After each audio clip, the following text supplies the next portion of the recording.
আপনার জীবনে আপন হয়ে যে সারা জীবন থাকতে চাইবে, সে আপনার হাজার দোষের মধ্যেও একটা গুণ বের করে হলেও আপনার জীবনে সারা জীবনের জন্য থেকে যাবে।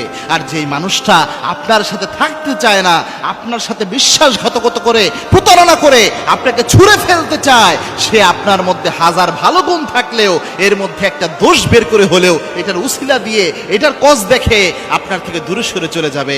মনে রাখবেন, এই পৃথিবীতে আমরা যাদেরকে আন্তরিকভাবে নেই, যাদেরকে আমরা অনেক বেশি মূল্যায়ন করি, অনেক সময় অনেকে চলে যায়। আপনার হয়তো মনে হতে পারে, হায় রে, এই মানুষটাকে এত মূল্যায়ন করলাম, এত গুরুত্ব দিলাম, এত ভালোবাসলাম, এই মানুষটা আমার কদর বুঝলো না, এই মানুষটা আমাকে ছেড়ে চলে গেল, আমার সাথে বিশ্বাসঘাতকতা করলো, আমার এই ভালোবাসার মূল্যায়ন করতে পারলো না। আপনি চিন্তা করবেন, এই মানুষটা অরিজিনালি আপনার ছিল না, সে স্বার্থের জন্য আপনার সাথে ছিল। যখন স্বার্থ হাসিল হয়েছে, স্বার্থ ফুরিয়ে গিয়েছে, সে আস্তে করে চলে গিয়েছে, কিন্তু আপনার কোনো লস এতে হয় নাই।